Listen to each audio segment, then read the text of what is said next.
makes a great stewie or a great soup.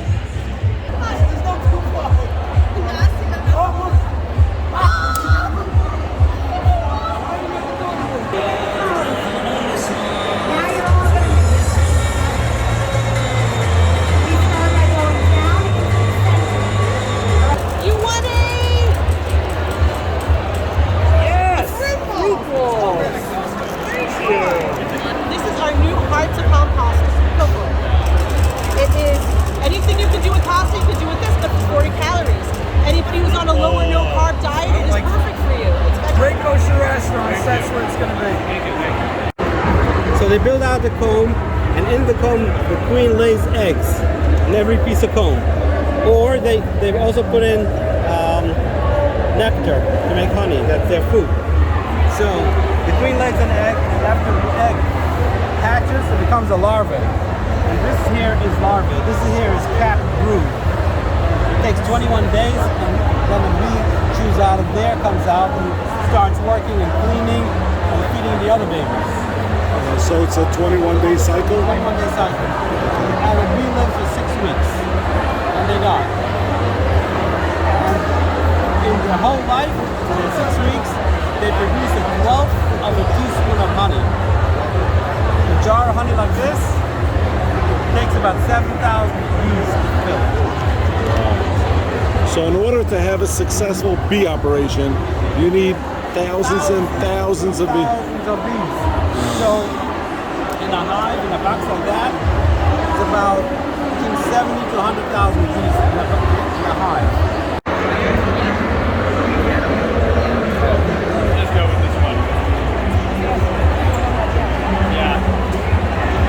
That's what happens. Every time I get this done. It's great to be here. We're having so much fun.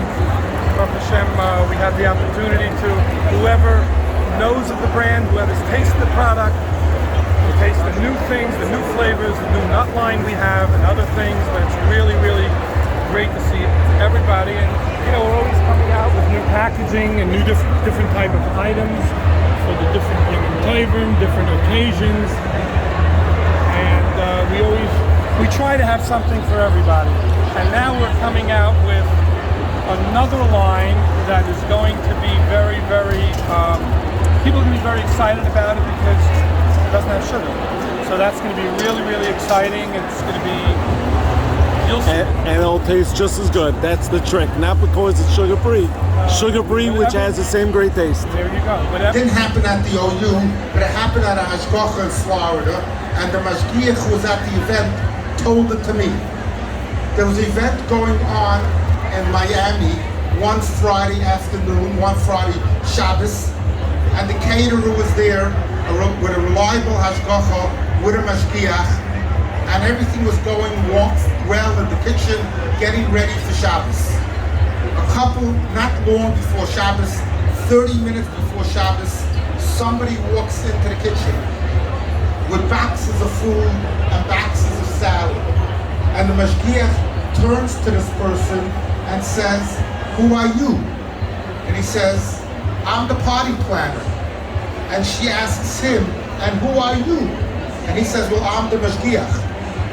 And he says, "This food is not certified, and nothing can come in here that we don't have a proper hashgacha on, because I'm the mashgiach." And she said, "Well, I was hired by the person who's making the simcha to bring this food. You can't stop me from bringing it in." And he says, I'm stopping you. And he confiscates all the food. She goes and calls the police. Wow. And she says, "My food has been kidnapped." So they probably don't have a crime problem in Florida because the police came down. In New York, they probably would have come on Shabbos. So I don't know what would happen. But the police came down and they had this major argument in front of the police. And the policeman was a smart guy.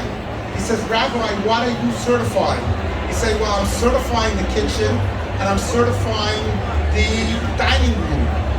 So he says, "Are you certifying the outside garden of the school?" He says, "No, we're not involved outside." So he made a compromise that the food that the party planner brought cannot be brought into the kitchen, cannot be brought into the dining room, but can be set up in the garden outdoors. These are the kind of issues that come up with party planners all the time. So we're not against party planners, we're not against anybody making parnasa, but just like everything else, party planners should have a proper supervision, and the food that they bring should be properly certified.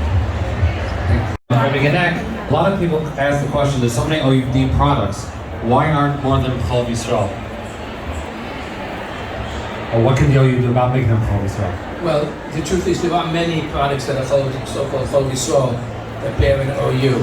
But the OU's position is that, I'm going to talk about Chol Yisrael a little bit generally, that the milk that's produced here in the United States and many other countries meets all the standards of Chol Yisrael.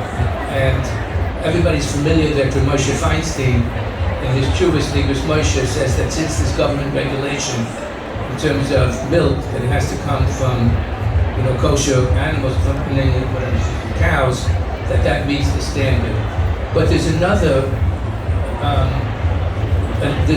Moshe doesn't use this, but the Pri Chodosh was of the opinion that Chol of Yisrael is only a chashash. Less than maybe a person is milking a non-kosher animal, non-kosher species. But the Chodesh says that if non-kosher milk, for example, let's say milk from a camel or from a pig is more expensive than regular milk, so no one's going to spend more money to give you camel's milk for the same cost. In my Sefer Avirai, the Tosis actually held like the Pri Chodosh, and in many communities, Pri Chodosh's opinion was universally accepted. I just want you to know, just in terms of history in the United States, when Lakewood first started, they didn't have Chol Yisrael, they started with regular milk. I want to just tell you a story about somebody who was an Avriya.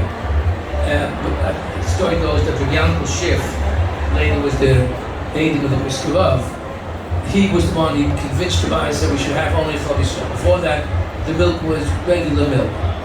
So Rabban reluctantly agreed, and they went to a farm with the Shiva boys to be the mashkichim. And those days they used to put it, they milked whatever number of gallons that it was, 50 gallons, I don't know the number. They put it in this metal, container, and took it on the truck, and on the way back, it tipped over and all of it spilled. And when they came to Lakewood, Rabban was furious. Adria told me this. He said, I told you we don't need this. It's all mutter, and now it costs us so much money. Right? So I want people to know that the hector for Chol Yisrael is extremely well based on this Pri Chodosh. And I just want you to know, who knows, aside, everybody knows who Moshe Feinstein was a matter. But Moshe is not based on the Pri Chodosh. Who knows, but if anybody raise him, who else held like this Pri Chodosh? I'll tell you his name. His name was the Chazon Ish, and he writes it in his Chuvas. I once spoke to Chaim Kanievsky's son about this. He said, of course, that was the position of the Chazon Ish. And when Soloveitchik thought that way, and so on. In America, in terms of the history, especially when Chabad came and when Satmar came, most especially, they started setting up Chol Yisrael productions because for them it was extremely important. But the OU is interested in serving the broad Jewish community, and it would be impossible to have a national hashgacha if you would have a restrictive, like a Sam Sofer position in Chol Yisrael. Hey. The chicken, they have this thing, I don't know the name of it, it's chicken, but it's really not chicken, it's from the cell of a thing. Right. Is the OU looking into this? We're working on this full time. Right now, our position is that it should start from a kosher chicken, and it will be considered fleishes. What makes this product better than a Bosch? So the capacity is bigger. You're going to be able to add more flour, have larger doughs than you would with a Bosch. Also, this comes with a dough roller option. This will simulate hand kneading, get a better dough than just a dough hook, which is also available. Another thing is the motor. It's a worm-driven gear, which is just going to deliver more power, longer, and more reliably than with the Bosch. The Bosch is excellent, but that's definitely the most popular mixer. But with pricing these days, this is very close to it and definitely a step up. So what is the price of this? This is only $7.50. It's available in almost all the colors to coordinate with your kitchen. We stock most of the colors in Lakewood. We could get in any single piece.